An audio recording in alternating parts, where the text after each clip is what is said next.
नमस्कार, आप सभी का स्वागत है जनता टीवी पर। मैं हूं आपके साथ और दुर्गा शर्मा। बुलेटिन की शुरुआत करेंगे बड़ी और अहम जानकारी के साथ। बड़ी खबर आ रही है, उससे आपको रूबरू करा देते हैं।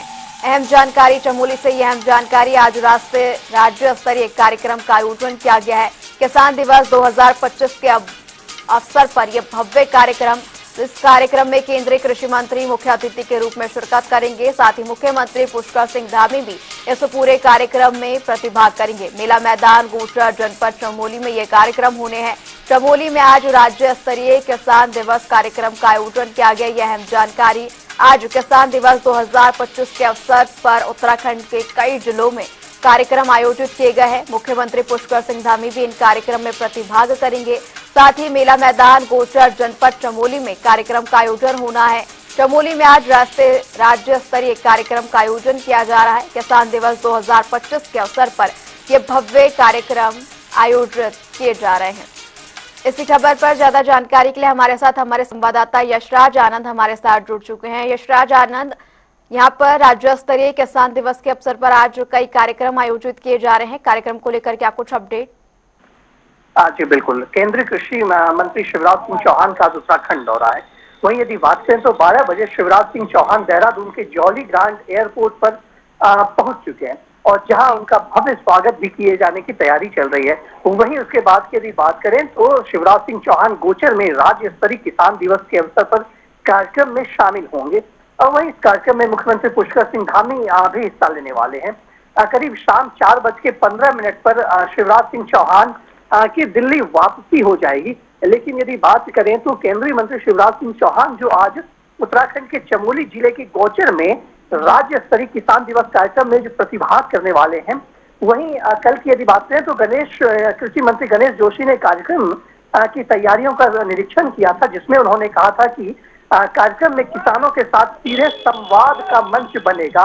वहीं यदि बात करें तो राज्य के 95 विकास खंडों के कार्यक्रम का सीधा प्रसारण भी होगा। गणेश जोशी ने कहा कि किसानों से संबंधित मुद्दों और सरकारी योजनाओं के प्रति जागरूक लाने के लिए राज्य सरकार ने हर महीने के दूसरे बृहस्पतिवार को किसान दिवस के रूप में मनाने का निर्णय लिया है। वहीं केंद्रीय मंत्री शिवराज सिंह चौहान ने राज्य के मुख्यमंत्री पुष्कर सिंह धामी के साथ इस किसान मेले का औपचारिक उद्घाटन भी वो करने वाले हैं। वहीं यदि बात करें तो इस कार्यक्रम में लगभग कई किसान इसमें शामिल होंगे और शिवराज सिंह चौहान का इसमें शामिल होना भी अपने आप में एक बहुत बड़ी बात है जी। चूंकि शिवराज सिंह चौहान किसान दिवस जो मनाया जा रहा है इसमें शामिल होने जा रहे हैं। और वहीं यदि बात करें तो कृषि मंत्री के शासकीय आवास में इस तरीके की अधिकारियों की बैठक हुई थी, जिसमें पूरे कार्यक्रम का ब्यौरा तय किया गया था। इस बैठक में कृषि सचिव डॉक्टर SN पांडे, उद्यान निदेशक SS सेमवाल मौजूद रहे थे। जी यशराज, अगर इस बीच बात करें, राज्य स्तरीय किसान दिवस के रूप में कार्यक्रम आयोजित किए जा रहे हैं। खास बात यह कि कृषि मंत्री शिवराज सिंह चौहान भी यहां पर पहुंचेंगे, तो इस दौरान क्या किसानों को लेकर कोई योजना के बारे में भी यहां पर घोषणा की जा सकती है? जी बिल्कुल, जैसा कि इस बार मनाया जा रहा है और उत्तराखंड में चमोली जिले में, तो कहीं ना कहीं किसानों के लिए भी कुछ खास योजनाएं जरूर का क्रियान्वयन किया जाएगा। किसानों के लिए योजनाओं का क्रियान्वयन किया जाएगा। साथ ही साथ किसानों को किस प्रकार से फायदा मिले, किसानों को मुआवजा किस प्रकार से मिले, इन पर भी चर्चाएं की जा सकती है। हालांकि इस बात की पुष्टि तो अभी तक नहीं की गई है, लेकिन जरूर किसान संवाद जो किया जा रहा है जिसमें कृषि मंत्री शिवराज सिंह चौहान भी आ रहे हैं, तो कहीं ना कहीं जरूर कुछ न बड़े फैसले लिए जा सकते हैं, या यदि कहें तो कुछ सरकार किसानों के लिए भी किसानों को राहत दे सकती है। तो इस प्रकार से यह जो कार्यक्रम किया जा रहा है इसमें किसानों के फायदे से संबंधित है, किस प्रकार से हॉर्टिकल्चर को बढ़ावा मिले, किस खेती को बढ़ावा मिले। चूंकि उत्तराखंड में काफी ज्यादा खेती का भी भविष्य बढ़ रहा है। यदि बात करें तो यहाँ पर सबसे बड़ी बात है बागवानी, दूसरी बात है फलों की खेती यहाँ पर काफी मात्रा में होती है, सेब की खेती होती है यहाँ पर। तो इस प्रकार से भी बात की जाए तो कहीं ना कहीं हिमाचल के स्तर पर, क्योंकि कृषि मंत्री गणेश जोशी जो है वो लगातार उत्तराखंड के किसानों को हिमाचल भेजते हैं, टूर पर भेजते हैं, हिमाचल जाकर के वो वहाँ के किसानी सीखते हैं, वहाँ के किसानों से मिलते हैं और वहाँ किस प्रकार से खेती की जाती है उसकी जानकारी लेते हैं और कुछ नए सीख करके आते हैं। तो इस प्रकार से उत्तराखंड में भी पर्यटन के साथ साथ कृषि के क्षेत्र में किस प्रकार से अभूतपूर्व विकास किया जाए, किस प्रकार से लोगों को खेती से जोड़ा जाए। और खेती से जोड़ने का जी। सबसे बड़ा मकसद यह होता है कि उत्तराखंड जो है ये आत्मनिर्भर बने, खेती में आत्मनिर्भर बने। यानी कि उत्तराखंड यशराज, कुल मिलाकर आत्मनिर्भरता देखा जाए तो ये कार्यक्रम जो आयोजित किया जा रहा है किसान दिवस 2025 के अवसर पर बहुत ही महत्वपूर्ण रहने वाला है। तमाम जानकारी के लिए आपका बहुत बहुत शुक्रिया। ये हम एआई तकनीक से बनाई गई एक कथित आपत्तिजनक वीडियो को लेकर सियासत गर्मा गई है। कांग्रेस प्रदेश अध्यक्ष गणेश गोदियाल ने इस मामले को गंभीर बताते हुए एसपी सिटी देहरादून से मुलाकात की और कार्रवाई की मांग की है। दरअसल सोशल मीडिया पर एक वीडियो वायरल हो रहा था जिसमें उर्मिला राठौर और गणेश गोदियाल को दिखाया गया। गणेश गोदियाल का कहना है कि ये वीडियो पूरी तरह फर्जी है और उनकी छवि को खराब करने की साजिश के तहत इसे बनाया गया। साथ ही उन्होंने पुलिस को शिकायती पत्र सौंपते हुए दोषियों के खिलाफ सख्त कार्रवाई की मांग की है।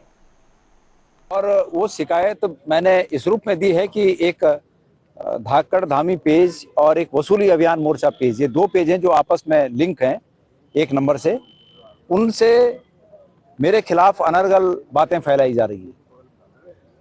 इससे मेरी धार्मिक भावना भी आहत हुई, क्योंकि मुझे धर्म के प्रति विमुखता वाला एक मेरा रोल दिखाया गया, जिसमें मेरी छवि इस प्रकार की दिखाई गई कि जैसे मुझे अपने धर्म पर कोई वो हो। तो मैं समझता हूं कि इसकी शिकायत होनी चाहिए। अभी 2 दिन पहले भारतीय जनता पार्टी बैकफुट पर आई और हरीश रावत जी के खिलाफ जो उन्होंने झूठ प्रचारित किया था, उनको अपने पेज से उसे हटाना पड़ा।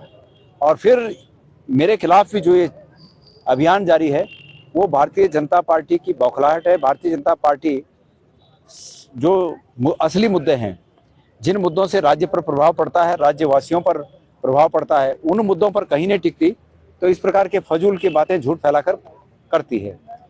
आज भारतीय जनता पार्टी की वही स्थिति है कि जैसे दो पहलवान लड़ते हों और जो पहलवान हार जाए वो नीचे दबा हुआ हो और नीचे से वो दांत से काट दे जीतने वाले पहलवान को। तो उसी प्रकार की स्थिति में भारतीय जनता पार्टी है। तो इसलिए हमने अनैतिकता के खिलाफ यहाँ पर तहरीर दी है, शिकायत दर्ज की है, और मैं उम्मीद करता हूँ कि पुलिस प्रशासन, मेरे 2022 के प्रार्थना पत्र पेंडिंग है, उसमें उनके द्वारा आरोप ये लगाया गया कि कोई एआई के द्वारा जनरेटेड उनका वीडियो है जिसमें कि उनके संबंध में कुछ आपत्तिजनक बातें कही गई हैं। तो वो ज्ञापन मेरे द्वारा उनको रिसीव कर लिया गया है और जल्दी ही इसमें जो भी विधि सम्मत और जो विधि संगत कार्रवाई है वो जल्दी इसमें की जाएगी। देहरादून प्रदेश कांग्रेस के पूर्व सैनिक विभाग की ओर से अग्निपथ योजना के विरोध में जन जागरण यात्रा के दूसरे चरण का शुभारंभ किया गया। वहीं कांग्रेस पर पलटवार करते हुए बीजेपी प्रदेश प्रवक्ता कमलेश रमन ने कहा, अग्निवीर योजना के तहत हजारों युवाओं को देश की सेवा करने का अवसर मिल रहा है और कुछ प्रतिशत युवाओं को भी अन्य विभागों में नौकरी देने की कार्य किए जा रहे हैं, जिससे अग्निवीरों को भविष्य में सुधार के अवसर मिल सके। लेकिन कांग्रेस को सरकार की हर योजना का विरोध करने की आदत पड़ चुकी है। उन्होंने आगे कहा कि कांग्रेस को बताना चाहिए कि अग्निवीर योजना के विरोध में कितने युवा कांग्रेस के साथ हैं। अग्निवीर योजना एक ऐसी योजना है जिसमें हमारे युवाओं को मौका मिल रहा है और एक 17 साल की उम्र में ही जब जहां पर बच्चा सिर्फ अपने परिवार के बीच में रहता है, वो जाकर के अग्निवीर के माध्यम से देश की सेवा करने का काम कर रहा है। और कांग्रेस को इस पर भी ऐतराज है। और उसके बाद जब 4 साल वो अग्निवीर से वापस अपने घर आता है तो 25% सरकार उसको वहीं का वहीं नौकरी देने का काम कर रही है। और जो 75% हमारे युवा हैं उनको अन्य विभागों में मौका मिलता है, उनको वहां प्रैक्टिस कराई जाती है, प्रशिक्षण किया जाता है उनका, तो उनको अन्य विभागों में उनको मौका मिलता है नौकरी करने का, आगे अपना भविष्य को संवारने का। तो कांग्रेस को तो आदत पड़ गई है हर योजना का विरोध करने का। अग्निवीर योजना का इतने सालों से वो विरोध कर रहे हैं। आप मुझे बताइए विरोध में कौन सा युवा उनके साथ में खड़ा है? आज युवा इस अग्निवीर योजना का पूरा लाभ ले रहा है, वहां भी नौकरी करके आता है और बाहर भी अन्य सेक्टरों में और या अन्य सरकारी विभागों में जहां पर नौकरियों की वैकेंसियां निकलती हैं उसमें उनके तजुर्बे के आधार पर उनको नौकरियां दी जाती है और सरकारी नौकरियों में भी उनको जो है आरक्षण मिलने का काम होता है। प्रदेश बीजेपी के आधिकारिक सोशल मीडिया पेज पर पूर्व सीएम हरीश रावत के एआई वीडियो को आखिर में हटा दिया गया है। वहीं तमाम विषय पर बात करते हुए बीजेपी प्रदेश प्रवक्ता हनी पाठक ने बताया, बीजेपी कानून की हर प्रणाली को अपनाने के लिए संकल्पबद्ध है। उन्होंने कहा कि हरीश रावत के एफआईआर दर्ज कराने के बाद पुलिस प्रशासन की ओर से निर्देश दिया गया था, जिसका पालन बीजेपी की ओर से किया गया। साथ ही उन्होंने कहा कि बीजेपी कानून की मर्यादा को लांघना उचित नहीं समझती है। फुट पे आना नहीं कहा जाएगा। कानून की हर प्रणाली को पूरी तरीके से अपनाती हमारी भारतीय जनता पार्टी सरकार उसके लिए संकल्पबद्ध है।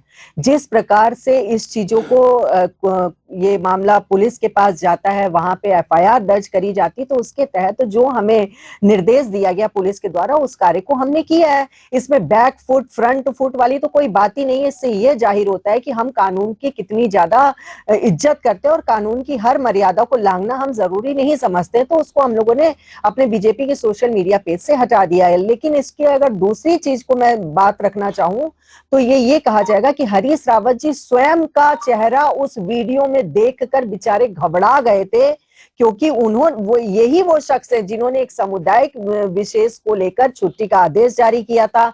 यही वो शख्स है जिन्होंने ये मुस्लिम यूनिवर्सिटी खोलने की बात करी थी। तो वो अपना चेहरा नहीं देख पा रहे थे उस वीडियो के जरिए, तो वो इस तरीके की अनर्गल बातें लगातार किए जा रहे।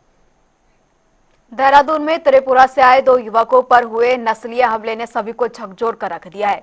वहीं 17 दिनों तक संघर्ष के बाद एमबीए छात्र एंजल चाकुमा की मौत हो चुकी है, जबकि उनका साथी घायल है।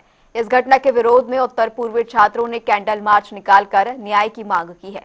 फिलहाल पुलिस ने मामले में 5 आरोपियों को गिरफ्तार किया है। वहीं इसी कड़ी में बड़ी संख्या में रैली में शामिल हुए समर्थकों ने प्रदेश सरकार से न्याय की गुहार लगाई है। ये बहुत बड़ी दुख की बात है, क्योंकि हमने कभी सोचा नहीं था कि हम ऐसे बाहर पढ़ने के लिए आए थे, एक फ्यूचर लेके, एक ड्रीम लेके, और यहाँ पर आके ये सब देखने को पड़ रहा है। तो बहुत दुख वाली बात है और कभी सोचा भी नहीं था ये सब होंगे।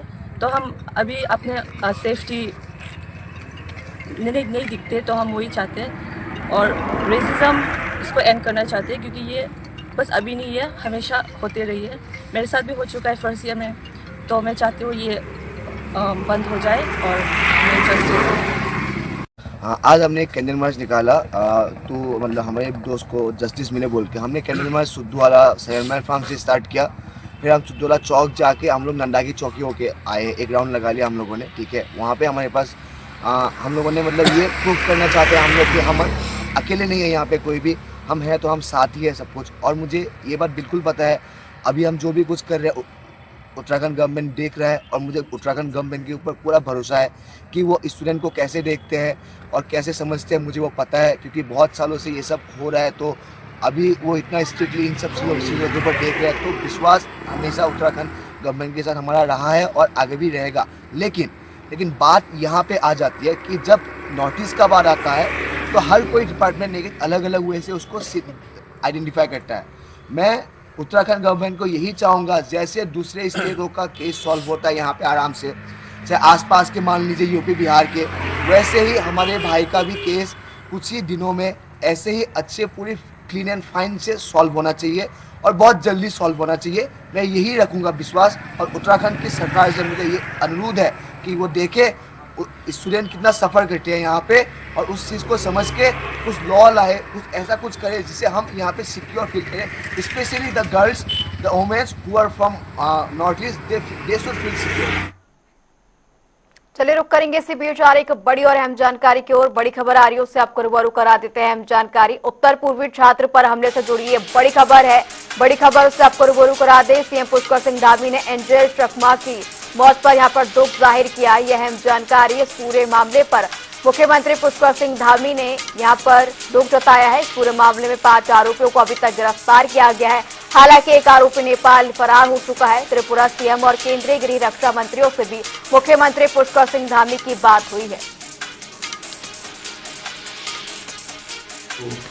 Hello, good morning sir. हाँ, गुड मॉर्निंग चकमा जी, कैसे हैं तरुण जी? हाँ, ठीक है।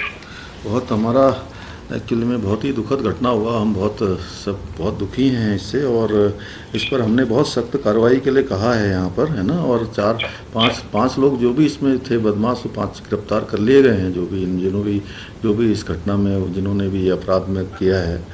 और एक कोई नेपाल का था, शायद वो नेपाल भागा हुआ है, कहाँ है, तो उसके ऊपर इनाम यहाँ घोषित हमने कर दिया है। और उसको पकड़ने के लिए भी टीम वहाँ पर भेज दी गई है पुलिस की ना। लेकिन चलिए अब ये तो सब हो ही जाएगा, लेकिन बहुत दुखद है और हम बहुत दुखी हैं, मतलब सच में बहुत कष्ट है हमको। और मैं समझ सकता हूँ आपका बहुत कष्ट है, परिवार में बहुत कष्ट है, और थोड़ा सा हिम्मत करिए। और क्या कहें, बहुत आपके लिए, एक पिता के लिए इससे ज़्यादा कष्ट और क्या हो सकता है ना। माता पिता के लिए आपके परिवार में बहुत कष्ट, बहुत दुख है, बहुत अनहोनी है। हम भगवान से यही प्रार्थना करेंगे और इन जो भी लोग इसके दोषी हैं उनको हम लोग कड़ी से कड़ी सज़ा दिलाएंगे। यहाँ मैंने उनसे भी बात किया था, हमारे जो मुख्यमंत्री जी हैं डॉक्टर मानिक शाह जी से भी परसों मेरा बात हुआ था, उनका भी फ़ोन आया था। और माननीय गृह मंत्री जी का, रक्षा मंत्री जी, सभी लोगों ने बात किया है मुझे, है ना। तो बात कर रहे हैं इसमें, तो हम इसमें पूरी कार्रवाई करवाएंगे। आप बिल्कुल, मतलब इस बात के लिए तो कोई आपको नहीं करना, जो भी कठोर से कठोर कार्रवाई होगी वो होगी। और हम लोग पूरे परिवार के साथ हैं, हर तरीके से आपके साथ हैं, इससे दुख की घड़ी में हर तरीके से, है ना। यहाँ पर तो बहुत पूरे देश भर के बच्चे हैं, मतलब मुझे लगता है कि कई लाखों बच्चे बाहर के आते हैं यहाँ पढ़ने के लिए, सभी जगह के ना। और हर जगह का अच्छा इंस्टीट्यूशन यहाँ पर है, सब कुछ है। और ये जो है ये दुर्भाग्यपूर्ण है बहुत यार, हम लोगों के लिए भी बड़ा कष्ट है, बहुत कष्ट है ना। और सच में बहुत कष्ट है, मतलब मैं समझ सकता हूँ, क्योंकि बच्चों का इस प्रकार से होना और एक माता पिता के लिए क्या कष्ट होता है, मैं इसको महसूस कर रहा हूँ आपका। हम लोग ऐसी घड़ी में सब आपके साथ हैं, यहाँ से भी हम लोग जो भी मदद होगी यहाँ से करेंगे, है ना सब, ठीक है ना, करेंगे। आप अपना ध्यान रखिएगा, परिवार का ध्यान रखिएगा। ठीक है, ठीक है, ठीक है तरुण, ठीक है। हरिद्वार में बढ़ती ठंड और कोहरे ने एक बार फिर वाहनों की रफ्तार पर ब्रेक लगा दिया है। हरिद्वार के बादराबाद स्थित टोल प्लाजा क्षेत्र में कोहरे की सफेद चादर देखने को मिली, जिससे कि दृश्यता बेहद कम हुई। वहीं सड़क दुर्घटनाओं की आशंका को देखते हुए प्रशासन लगातार अलर्ट मोड पर है। उन्होंने वाहन चालकों से धीमी गति से वाहन चलाने, फॉग लाइट का इस्तेमाल करने और सुरक्षित दूरी बनाए रखने की अपील की है।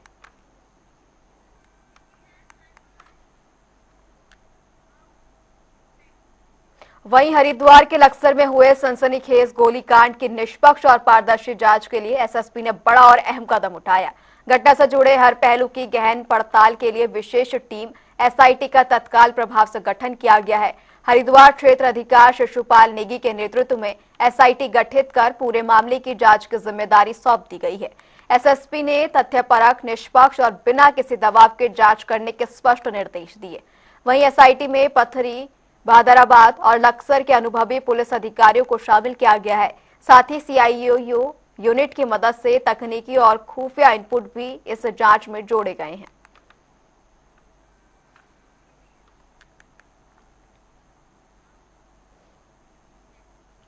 मसूरी विंटर लाइन कार्निवल की 5वीं शाम सांस्कृतिक रंगों और युवाओं के जोश से सराबोर नजर आई। लोक गायकों और पहाड़ी रैपर्स की प्रस्तुतियों ने दर्शकों को झूमने पर मजबूर कर दिया। किशन महिपाल की प्रस्तुति मुख्य आकर्षण का केंद्र रही। वहीं रैप कलाकारों ने समाज, पर्यावरण और नशा मुक्ति का संदेश देकर युवा को सकारात्मक दिशा में आगे बढ़ने का आह्वान किया। दर्शकों का बहुत सारा प्यार है। मैं 2017, 18, 19 से करते आ रहा हूँ, लेकिन हम तब माल रोड पे क्या करते थे और पिछले 1 साल पहले और इस बार मैं यहाँ पे कर रहा हूँ। तो ये एक जो जर्नी है बहुत अच्छी रही है, मसूरी से हमेशा ही बहुत प्यार रहा है और हमेशा ही सपोर्ट रहा है। और मैं एसडीएम साहब को भी धन्यवाद देना चाहूँगा जिन्होंने हमें मौका दिया। जैसे मैं पहाड़ी रैप करता हूँ, मैं फाउंडर ऑफ पहाड़ी रैप, गढ़वाली रैप। तो मैं अपने कुछ गढ़वाली गाने, कुछ गढ़वाली जिनमें रैप होगा और जो भी मेरे 1-2 गाने जो वायरल हुए, स्वामी परदेश, इन सबको परफॉर्म करने वाला हूँ आप लोग के लिए। देखिए सर, 20-25 सालों से कार्यक्रम कर रहे हैं और कार्निवाल हर साल होता है। नैनीताल से लेके मसूरी से लेके पूरे उत्तराखंड में होता है और इसके लिए मैं सरकार को बधाई देना चाहता हूँ कि ये जो कार्निवाल होते हैं या मेला झोला जो सरकार लगाती है, इससे हमारी संस्कृति की जो बोली भाषा है उसको आर्टिस्टों को भी बढ़ावा मिलता है, उनकी आर्थिक स्थिति भी मजबूत होती है। और सबसे बड़ी बात है कि हमारी जो संस्कृति परंपरा, ये जो कार्निवाल में मेले झोलों में दिखाया जाता है, जो पौराणिक चीज़, ऐतिहासिक चीज़ दिखाया जाता है, लोक बोली भाषा को प्रोत्साहन दिया जाता है, तो ये बहुत बड़ी चीज़ है और इसके लिए मैं सरकार को बधाई देना चाहूँगा। और आज मैं मसूरी में हूँ। मेरा पहला मौका है ये मेरा तो मुझे तो बहुत एक्साइटेड भी हूँ मैं, एक्साइटमेंट भी हो रही है कि देखते हैं कैसा जाता है। और बहुत अच्छा लग रहा है अभी तक का जो यहाँ पे मैंने माहौल देखा है, अमेजिंग, बहुत प्यारा माहौल है।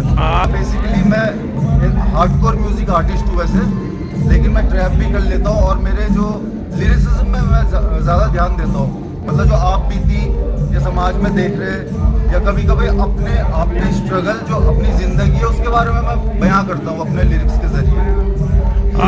आपने जिसमें मोस्टली सैड पार्ट भी हो सकता है, जिसमें हैप्पी पार्ट भी हो सकता है। जैसा जीवन है हमारा, बस जीवन जैसे मैं जीता हूँ मैं उसको बंदों में उतार देता हूँ। मसूरी में विंटर कार्निवल का आयोजन किया गया, जहां पर लोकगीत और रैप नाइट ने लोगों का समा बांध दिया। 5वां दिन और किशन महिपाल की प्रस्तुति पर दर्शक झूमते हुए नजर आए।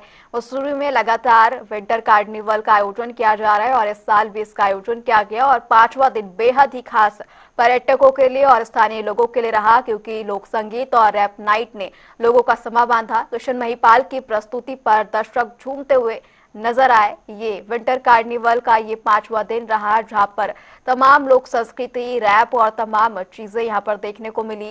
पर्यटक भी पहुंचे और इसी के साथ स्थानीय लोगों ने भी इस विंटर कार्निवल का लुत्फ उठाया। किशन महिपाल जिनकी प्रस्तुति पर जमकर दर्शक झूमते हुए नजर आए। तमाम लोक संस्कृति कार्यक्रम भी देखने को मिले, जिसकी वजह से पर्यटक स्थानीय लोक संस्कृति से रूबरू हुए और लोक संगीत और रैप नाइट में भी एंजॉय करते हुए लोग नजर आए। मसूरी में विंटर कार्निवल का आयोजन किया जा रहा है और 5वें दिन दर्शक खूब झूमते हुए नजर आए। यहाँ पर इसी के साथ रैप और लोक संगीत दोनों का ही यहाँ पर आनंद उठाते हुए नजर आए।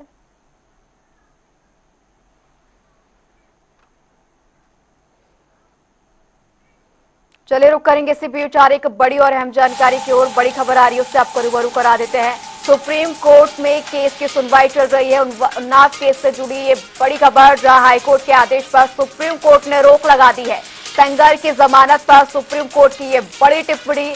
सीबीआई की याचिका पर सुप्रीम कोर्ट ने नोटिस दिया है। यह अहम जानकारी उन्नाव केस से जुड़ी हुई, जहां सुप्रीम कोर्ट में केस में अब इस पूरे मामले में यहाँ पर जारी है मामला। हाईकोर्ट के आदेश पर सुप्रीम कोर्ट ने अब रोक लगा दी है। सेंगर की जमानत पर सुप्रीम कोर्ट की ये बड़ी टिप्पणी देखने को मिली। सीबीआई की ओर से याचिका दायर की गई थी सुप्रीम कोर्ट में और सुप्रीम कोर्ट में अब इस पूरे मामले की सुनवाई जारी है। इसी बीच ये बड़ी खबर, जहां हाई कोर्ट के आदेश पर सुप्रीम कोर्ट ने रोक लगा दी है। सेंगर की जमानत पर सुप्रीम कोर्ट में ये बड़ी टिप्पणी, जहां पर सीबीआई की ओर से याचिका सुप्रीम कोर्ट में दायर की गई थी।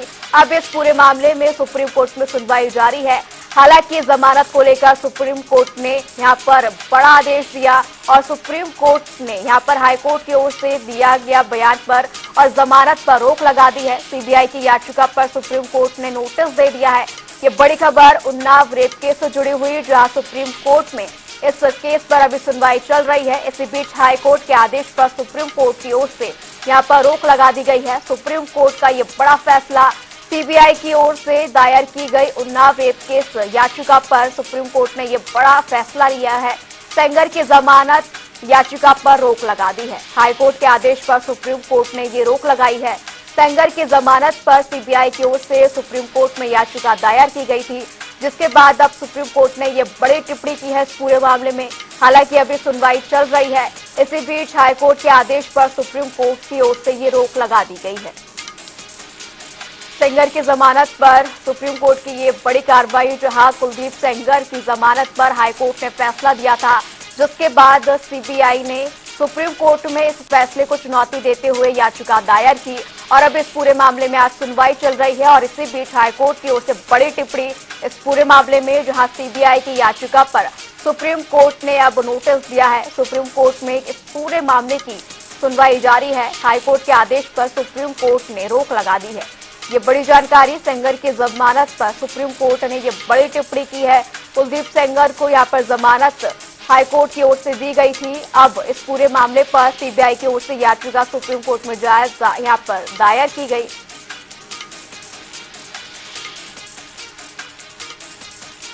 इसी खबर पर ज्यादा जानकारी के लिए हमारे साथ हमारे संवाददाता स्पर्श हमारे साथ जुड़ चुके हैं। स्पर्श, ये बड़ी टिप्पणी सुप्रीम कोर्ट की ओर से उन्नाव रेप केस में कुलदीप सेंगर की जमानत पर एक बड़ी टिप्पणी सुप्रीम कोर्ट की ओर से देखने को मिल रही है। देखिए, बिल्कुल कुलदीप सिंह सेंगर को सुप्रीम कोर्ट में झटका मिला है। हम जानते हैं किस तरीके से दिल्ली हाई कोर्ट ने कुलदीप सिंह सेंगर की जो सजा थी उसको निलंबित जो है कर दिया था और उसके खिलाफ जो सीबीआई है वो सुप्रीम कोर्ट पहुंची थी। सीबीआई का कहना था कि ये गंभीर अपराध है, इसलिए कुलदीप सिंह सेंगर को जो जमानत है वो नहीं मिलनी चाहिए। तो ऐसे में अब सुप्रीम कोर्ट में जो 3 जजों की बेंच है इस मामले पर सुनवाई जो है की है और फिलहाल जो झटका है वो कुलदीप सिंह सेंगर को मिला है, जहां पर दिल्ली हाई कोर्ट के फैसले पर रोक जो है फिलहाल सुप्रीम कोर्ट की तरफ से जो है लगा दी गई है और उसके साथ साथ कुलदीप सिंह सेंगर को नोटिस भी जो है जारी किया गया है सुप्रीम कोर्ट की तरफ से। 2 सप्ताह के अंदर जो जवाब है वो कुलदीप सिंह सेंगर से मांगा गया है और आने वाले समय में अगर हम बात करते हैं तो जो 4 हफ्ते बाद सुनवाई है इस मामले पर देखने को मिलती हुई जो है नजर आएगी। हाई कोर्ट ने जो कुलदीप सिंह सेंगर है उसकी जो सजा है जमानत जो है दे दी थी, तो उसके बाद में जो पब्लिक सेंटिमेंट है हम जानते हैं किस प्रकार से देखने को मिलता नजर आ रहा था। जो पीड़िता थी वो जगह जगह पर प्रोटेस्ट भी जो है करती हुई जो है नजर आ रही थी और आज अगर हम सीधे तौर पर बात करते हैं अपोजिशन को उसमें काउंटर एफिडेविट फाइल करने का टाइम मिला है और तब तक के लिए उसको किसी भी मामले में छोड़ा नहीं जाएगा, बाहर नहीं निकाला जाएगा। ये सुप्रीम कोर्ट का आदेश है और स्टे है हाई कोर्ट ऑर्डर में। संतुष्ट हैं इससे फैसले से? अभी तक के लिए जो इंटरिम प्रोटेक्शन में राहत मिला है उसके लिए हम लोग संतुष्ट हैं। आगे भी सुप्रीम कोर्ट से पूरी न्याय की उम्मीद है, न्यायपालिका पे भरोसा है पीड़ित परिवार को और पूरे पीड़िता को। अपना नाम बता दीजिए। मैं एडवोकेट हेमंत कुमार मौर्य और एक एडिशनल मैं कर रहा हूँ कि उस परिवार को अभी भी थ्रेट मिल रहे हैं। उसके जो चाचा हैं 9 साल से जेल से बाहर नहीं निकल पाए हैं, फर्जी केसेस में उनको फंसा के रखा गया है, उसके प्रॉपर्टी को हड़पने की कोशिश की जा रही है। दूसरी बात, आज सुबह में मेरी फ़ोन आई उसके रिलेटिव का, जिसका मैं नाम डिस्क्लोज नहीं करना चाहूँगा। उसका माइनर बच्चा है, उसके स्कूल का जो एडमिशन है उसमें जो 9th क्लास जो बोर्ड में रजिस्ट्रेशन होता है वहाँ पर उन्होंने स्कूल वाले रजिस्ट्रेशन नहीं करने दे रहे हैं। अलग अलग उनके जो अपराधी है उसके एसोसिएट्स द्वारा इस परिवार को अलग अलग एंगल से परेशान करने की अभी भी कोशिश की जा रही है और बाहर निकलना खतरा। कौन दे रहा है? ये अपराधी के एसोसिएट्स हैं जिनका नाम मतलब तो नहीं, लेकिन वो अलग अलग तरीके से नहीं। सुप्रीम कोर्ट में लिस्टिंग हुई थी, सीबीआई ने फाइल किया था, उसके जो हाई कोर्ट में रिलीफ लेता है। बिल्कुल बिल्कुल, ये चीज तो मेंशन है कि ये सेपरेट चीज है, उसके लिए हम जो लीगल प्रोसीजर है वो हम आगे देखेंगे। ठीक है ठीक है ठीक है, thank you sir. Single ID कर लेते हैं। चलो भाई सरफराज सर क्या कुछ कहेंगे? जिस प्रकार से ऑर्डर आया है, सुप्रीम कोर्ट ने स्टे दे दिया है, उसके लिए आज क्या बताएं? सुप्रीम कोर्ट को धन्यवाद, देश की न्यायपालिका को धन्यवाद। विक्टिम परिवार को पूरा ये आशंका है कि अगर अपराधी कहीं से भी छूट जाएगा उसका गिरोह तुरंत सक्रिय हो जाएगा और अलग तरीके से उसका मोटिवेशन जो बढ़ेगा, उसके गिरोह के लोगों का बढ़ेगा। जो बचे खुचे परिवार के लोग हैं उसको भी मार और मिटा दिया जाएगा। विक्टिम के चाचा हैं, किस प्रकार के? विक्टिम के चाचा का मैं वकील हूँ, उनके ऊपर और भी उनके प्रॉपर्टी को बर्बाद करने के लिए, उनके चीज़ों को तरीके के ख़त्म करने के लिए, फाइनेंशियली तो बैकबोन को तोड़ने के लिए ये दबाव बना था। अभी भी उनके परिवार पे उनका जो माइनर बच्चा है जिसकी आइडेंटिटी डिस्क्लोज नहीं कर सकती है, उसको स्कूल से निकाल दिया जा रहा है, उसके स्कूल में रजिस्ट्रेशन नहीं हो रहा है। ये आपने मेंशन किया था कोर्ट में? ये कोर्ट में ये सेपरेट मैटर है, उसके लिए हम लोग जो प्रोसीजर है वो लोग हम स्टार्ट कर रहे हैं। सुने सर, आज क्या हुआ सुप्रीम कोर्ट में, इसके बारे में? इसी खबर पर हमारे साथ एक बार फिर हमारे संवाददाता स्पर्श दिल्ली से जुड़ चुके हैं। स्पर्श, हम लगातार देख रहे हैं कि इस केस को हमने कहीं ना कहीं देखा कि पीड़िता को भी कई यहाँ पर मुश्किलों का सामना करना पड़ा, लेकिन अब जिस तरीके से हाई कोर्ट की ओर से यहाँ पर जमानत की बात कही गई और उम्र कैद की सजा को खारिज कर दिया गया, अब जिस तरीके से सुप्रीम कोर्ट की ओर से इस पर रोक लगा दी गई है, कहीं ना कहीं पीड़िता के लिए ये थोड़ी बहुत राहत देता हुआ नजर आ रहा है। बिल्कुल, देखिए एक तरफ जहां कुलदीप सिंह सेंगर को सुप्रीम कोर्ट से झटका मिला है, तो दूसरी तरफ जो इंटरिम राहत है वो पीड़ित को सीधे तौर पर मिली है, जहां पर दिल्ली हाई कोर्ट के फैसले पर स्टे लगाने का काम जो है सुप्रीम कोर्ट की तरफ से किया गया है। कुलदीप सिंह सेंगर को नोटिस भी जारी किया गया है, 2 सप्ताह के अंदर कुलदीप सिंह सेंगर को जवाब देना होगा और 4 सप्ताह बाद इस मामले पर सुप्रीम कोर्ट में जो विस्तृत सुनवाई है वो देखने को मिलती नजर आएगी। इससे पहले हमने देखा था कि दिल्ली हाई कोर्ट ने जब जमानत दे दी थी कुलदीप सिंह सेंगर को, उनकी सजा को निलंबित कर दिया था, तो उसके बाद से ये आक्रोश जनता में देखने को मिल रहा था और पीड़ित जो है वो सीधे तौर पर अलग अलग जगह पर जाकर प्रोटेस्ट भी करती हुई नजर आती है। और चूंकि अभी हमने वकील को भी सुना, उन्होंने सीधे तौर पर कहा कि न केवल कुलदीप सिंह सेंगर बल्कि जो कुलदीप सिंह सेंगर से जुड़े हुए एसोसिएट्स हैं वो पीड़ित और उसके परिवार को लगातार परेशान करने का काम जो है करते हुए नजर आ रहे हैं। तो ऐसे में हाई प्रोफाइल मामला था और सीबीआई ने चूंकि जो है जो दिल्ली हाईकोर्ट का फैसला था उसका विरोध किया था। अब आने वाले समय में 4 सप्ताह बाद जब इस मामले पर सुनवाई हुई तो देखने वाली बात रहेगी। तमाम जानकारी के लिए आपका बहुत बहुत शुक्रिया। उन्नाव रेप केस से जुड़ी ये बड़ी खबर जहां हाईकोर्ट की ओर से कुलदीप सेंगर की जमानत याचिका पर अब रोक लगा दी गई है। फिलहाल इस बुलेटिन में इतना ही, रुकेंगे एक छोटे से ब्रेक।